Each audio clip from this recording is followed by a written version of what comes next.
Гласот на Америка на македонски. Преку една деценија вашиот прозорец кон САД.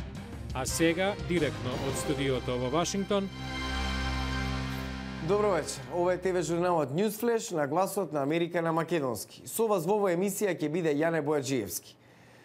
Предизборниот караван на републиканците се сели во Флорида. По неочекуваната победа на поранешниот претседател на представничкиот дом Њут Гингрич викендов во Јужна Каролина, кога освои 40% од овербата на гласачите на прелиминарните избори. Што се случуваше во оваа сојузна држава, во која, по непишана традиција, кој победи? На крајот ќе ја добие републиканската кандидатура за претседателските избори. Од следниот прилог. Симпатизерите на Гингрич славеа во саботата. Изненадувачки камбек на поранешниот претседател на представничкиот дом, неколку месеци од како неговиот изборен штаб даде оставка, неколку недели по слабите резултати во анкетите и само неколку дена од како бившата сопруга го обвини за вомбрачни врски. Тоа сепак не ги спречи гласачите во конзервативната Јужна Каролина да му дадат доверба. Трент Шели објаснува зошто се решил за Гингрич. Има багаж, но не се плаши да ги предизвика конкурентите. Слично резонира и Вилијам Букнајт. Оваа држава функционира во стилот дали нешто има смисла, а тој највеќе од другите прави смисла. Републиканската трка сега е целосно неизвестна. Различен кандидат победи во трите досегашни гласања во Ајова, Њу Хемпшир и Јужна Каролина. Во конкуренција за Белата куќа остануваат четворица републиканци. Поранешниот гувернер на Масачусетс Мит Ромни, поранешниот сенатор од Пенсилванија Рик Санторум и тексашкиот конгресмен Рон Пол. По таков редослед и завршија на гласањето во Јужна Каролина. Следниот испит е мощна поголемата и поброј на Флорида на 31 јануари. Европската унија воведе ембарго за увоз на иранска нафта. Со потегот 27 земји членки вршат притисок врз Иран да се откаже од спорната нуклеарна програма.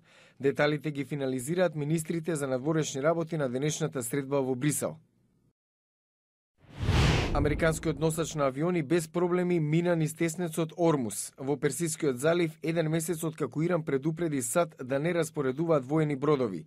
Во преминот што важи за главна маршрута на светската нафта. Иран се закани дека ќе го затвори теснецот ако биде погоден со дополнителни санкции.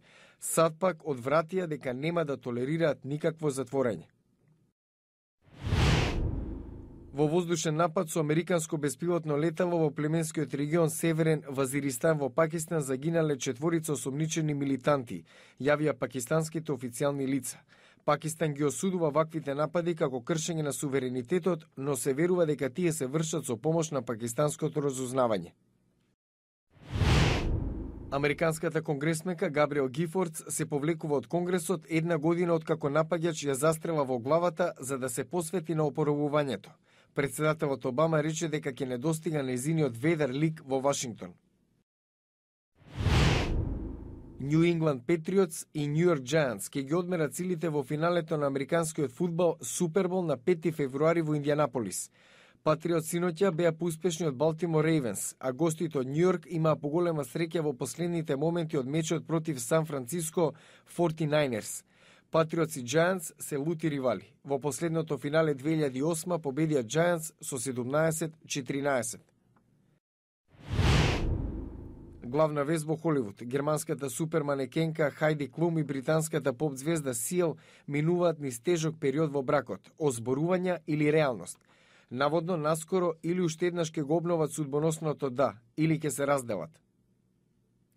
А еве кои филмови ги наполнија киносалите викендов. Будење на подземјето со Кейт Бекинсейл, како вампирката Селена инкасираше 25 милиони долари. На второ место драмата на Џорџ Лукас за авиатичарската единица афроамериканци во Втората светска војна, Црвени опашки, заработи 19 милиони долари.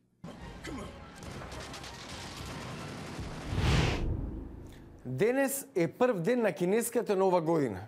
Кинескиот кварт во Њу Јорк е најголем во Соединетите Американски држави и живее за овој настан. Храната, декорациите, фестивалите и парадите привлекуваат посетители од сите националности. Танчери вежбаат за кинеската традиција стара 1 милениум – танцот на лавот. Тоа е финалето на годишната новогодишна парада во кинескиот кварт на крајот на јануари и се верува дека ги растерува злите духови. Директорот за танц Майк Ли го изведува веќе 20 години. Танцот на лавот носи среќа, просперитет и богатство. Овие волонтери се ученици и млади професионалци. Тие го изведуваат танцот како посвета на нивното наследство. Сакаме да го пренесеме на генерациите. Тоа е дел од кинеската култура и не сакаме такво нешто да биде заборавено. Годината на змејот пристигна на полноќ. Змејот е знак во кинескиот хороскоп за кој се смета дека е на императорот. Представува сила, добрина и среќа. Во Колумбус парк, во кинескиот кварт, жителите играат карти и игри со плочки. На другата страна на улицата, готвачите подготвуваат традиционална храна, како кинески тестенини. Многумина веруваат дека ако јадете на Нова година, ќе бидете просперитетни. Неколку улици подалеку, децата учат за кинескиот зодијак додека прават кукли животни во музејот на кинезите во Америка. Некои дошле од далеку да ја прослават новата година во кинескиот кварт на Манхетен. Маргарет Рајли ја води лекцијата. Таа вели дека фокусот на заедништво се чувствува низ целата кинеска култура. Особено за време на лунарната нова година се сведува на семејството и заедницата и дружење за славење на обичаите и традицијата, дури ако не сте кинез. Потврда за ова е разноликата толпа што излегува за прослава на оваа кинеска традиција.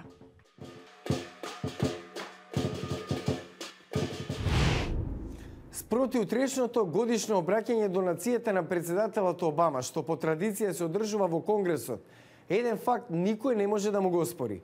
Тој има поголема популарност од законодавниот дом. Гледајте утре во Newsflash.